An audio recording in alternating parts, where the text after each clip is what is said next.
The woke CEO of Cracker Barrel has truly been broken.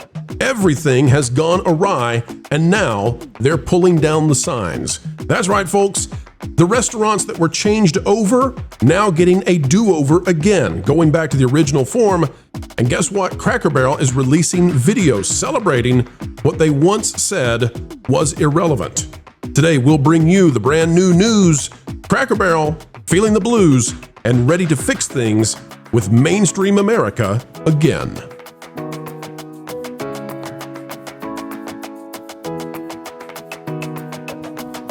Hello, one and all, and welcome back to the place where we heed the call to let you know what's going on, not only in entertainment, but also in travel and tourism. All the fun stuff. Yes, we have done some stuff in covering Cracker Barrel, and we're happy to go back there again. Uncle Herschel has returned. Folks, we need you to click the like button. We're going to send this sucker out across the YouTubes, and you're the one to help us do so. Drop a comment down below. Let us know. When's the last time you went to a Cracker Barrel, and what do you enjoy there? We'll show you what you're going to enjoy there, and that is a return to form for a restaurant on the run from becoming the next Jaguar or Bud Light. Cracker Barrel is back, baby, and they've got some stuff to say. Here from Cracker Barrel, from their actual account, it says, like any good relationship, sometimes you just need a little tune-up. We're going back to the things that made us all fall in love in the first place. I thought they were irrelevant. I thought that's what they said about themselves, which is, you got to say, a heck of a business strategy to self-declare we're irrelevant, we're going to change, and we're going to bet everything on it. They have unvetted everything, and they are unvetting all of the stuff that they did to change. Here's the video, folks. We'll have to mute it because the audio, I think, is copyrighted. But here's the video. Yeah, that's all you get of the guitar. That's all you get the strings. Look, we got some happy country-looking kind of people. Got hard-working dudes with hard hats, pasty skin, and we got rocking chairs again. There goes Uncle Herschel. He's going back up on there. I don't know how much it cost them. This reminds me of Disney with Harmonious. And there goes the fake, terrible wall decor where it was like, hey, what if we glued some rolling pins onto the wall? And they'll bring back, I'm not saying that the decor is the best ever at Cracker Barrel, but it's authentic, and they're going to have to get rid of all of the hooby-looby kind of stuff that they put up in there. I love Hobby Lobby, so do you, but it doesn't belong in Cracker Barrel. From the website, thatparkplace.com, by Ron E. Bradley, Cracker Barrel restores original signage logo after historic backlash, but is it too little, too late? What will be the fate of Cracker Barrel? Culture, I want to start with you and just ask, Cracker Barrel has made the biggest 180 I've ever seen. They don't want to be Jaguar. They don't want to be Bud Light. They've said, all right, we hear you. And they're going to completely revert everything, even down to the food changes under the CEO. I don't see how she can last. I think she's got to go. They've brought in a crisis management team that seems to have taken over everything. And the way I look at this is their leadership is already in lame duck territory. What say you? Oh, no, certainly. There are a lot of competitors that would look to acquire more of a holding in Cracker Barrel if it's, if the stock's cheap enough. There's this guy over at this Steak and Shake place that has a real interest. They don't like him very much, Culture. Nah, they don't. But, he's an interesting guy. And look, when you look at what he's saying, it's the same sentiment we've been sharing with how this is being managed. And all of it's centered around the rainbow on the rocking chair. And that's not going away. So, you can do all you want to the physical location itself or any of the other things, but pushing forward identity politics in an organization is a sign that your priorities aren't in the right place. And to be fair, that's not going away.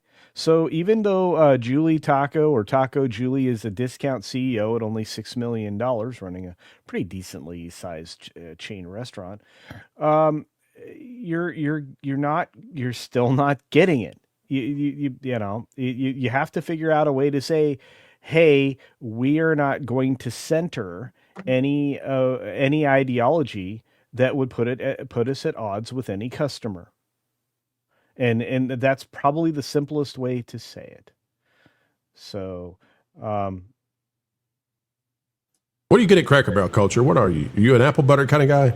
I usually like chicken fried steak and similar things. I will never eat the meatloaf again now that I know what's going on with that. Well, they've changed it back, Culture. That's what I'm hearing. It's literally every change.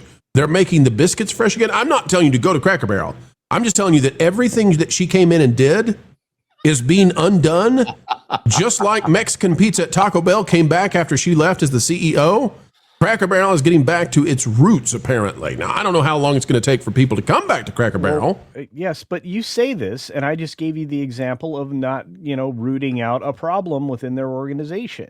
It doesn't matter if Julie's there or not. It matters who the board members are, and until those are rooted out, and until it is made illegal in some form or fashion for people like Larry Fink to force change in organizations when it has nothing to do with operation through those board members, we've got a problem. I'm now at the point where I believe institutional investment houses should not be allowed to influence board of directors elections. But culture, come this November or December, Cracker Barrel probably is going to be voting on the board again. And there is the chance that there's a massive turnover there. Do you think that'll happen? Okay, add up all the percentages of institutional ownership and who those people are. When you look at, and again, I don't have the numbers in front of me. I did a few weeks ago when this issue started, but it's all these institutional investment houses, whether it be BlackRock or, whatever the big ones are, State Street and many others. They all own a giant percentage of this company, well over 15%. I don't even remember. It was bigger than that when I added it up last. And so that tells me that they're going to win whatever board members they want. They're going to use your 401k money to work against you. And that's what Larry Fink was saying very clearly just a couple of years ago at that Deal Book Summit. Let me see if I can summarize this, and you tell me if I've got your position right. Sure. You're saying that a lot of these companies that have done what they're doing, that it has very little to do with what will impact their bottom line, but rather it's because they are owned in large part by these investment firms, these giant holding companies for Americans' retirement, pensions, 401ks, et cetera, that these companies that own vast portions of all of these beloved brands, that they have a ideological agenda, and that the success or the failure of the company is not tantamount or paramount to what the investor has in interest. Is that what you're saying? Indeed, yeah. The number one institutional shareholder, and by the way, there's 322 of those, holding 25.6 million total shares.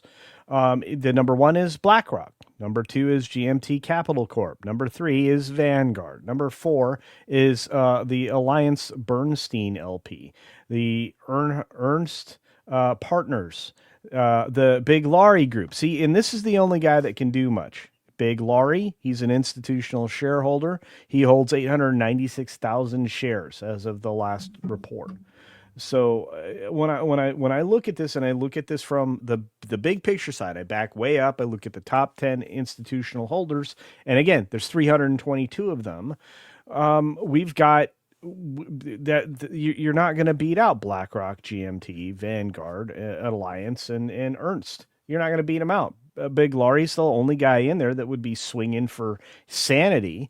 And BlackRock, because they dominantly own the largest shares, they own 3.2 million shares in the company.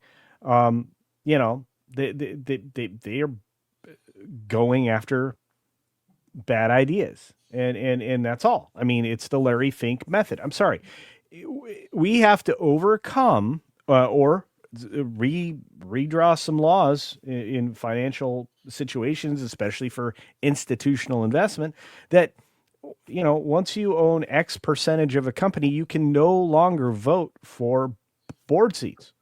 I know that sounds exactly wrong. It's 100% not a capitalism idea, but it is, I think it's paramount to focus on the fact that these institutional investors, these billionaire, I'm going to not say a bad word. I just stopped. These terrible billionaires are destroying these companies from within. It's the same thing's happening at Disney. You can go around the Fortune 500, and almost all of them have all of this ideology forced into them by these institutional terrible people. And it's we're going to put this above earning capital. That's what's happening. So the minute the rainbow hit the rocking chair or the front porch or whatever Julie Taco said at the time, the company was lost. The illusion of progress. Yeah. Clearly, the only answer is that Elon Musk is going to have to come in and save Cracker Barrel and every other company away from these people. It's the only way. Okay. If he gets his $1 trillion reward, which is actually doable. If you see what's happened to Tesla I know. Isn't that so funny? And the judge in Delaware has created this situation. We can't get into that too deeply, but my oh my, talk about it blowing back in the face of those who would try to stop somebody from getting their deserved rewards. Marvin, let's go to you. And I'm just curious, do you think that the market has voted so loudly with some of these companies that even if the shareholders are, made up of giant investment companies that want them to do what they do, the market is now speaking loudly, and at least it's an adequate response to get change to happen? Yeah, I mean, you can only have so many of these billion-dollar companies that are coming in there and funneling money in. If the company itself is not making money, that is eventually going to be a problem. And I think that's kind of where we've gotten with the supposed woke movement, because everything is starting to fail and fail in a way that is pretty undeniable. You look at things like Bud Light, like things like Jaguar, even Miller Lite to an extent when they ran. Can I just insert, Marvin? Because we always assume people know this because we've said it before, but we have new people joining us. Jaguar sales after going woke dropped 97.5% in Europe. Yep. Yeah. 97.5%. Yep. And look, everything in every bad decision Cracker Barrel made is being changed, except for the decision to hire this woman as CEO. Also, I am very disappointed because in that entire rant, Culture did not say Marxism once, and I did not get to ring my bell. I also didn't say gynocentric, so You didn't say WEF either. What's going on with you today, Culture? What's happened to you? Did you eat a little bit too much bologna sausage? I'm ready for it. I have been told to moderate. Huh. Ron, have you been threatening poor Culture over there with moderation? I know nothing. I said nothing. And Marvin calls him out on it. Come on, Culture, say it. Give the people what they want. Say the line. Hey, look, if you want a leading neo-Marxist, all you have to do is look at Larry Fink, the biggest Fink on the planet. Ding it again. I mean, if George Soros is going to take us down, we might as well go down with a bell. It is such fun getting to spend time together, folks, but we have come to the end of yet another video.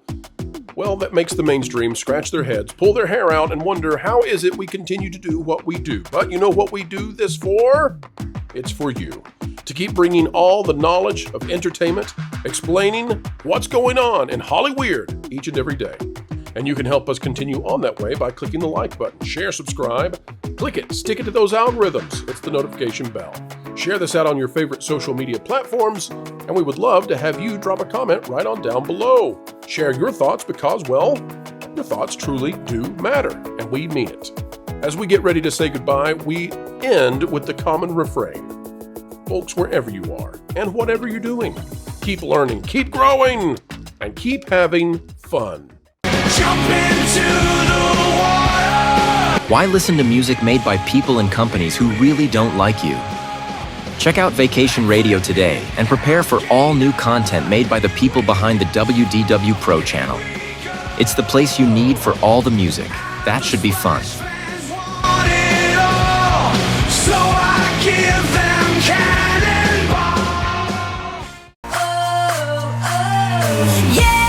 Hundreds of songs, every genre you can imagine. Listen live on YouTube and enjoy a set list that's always sunny. It's Vacation Radio.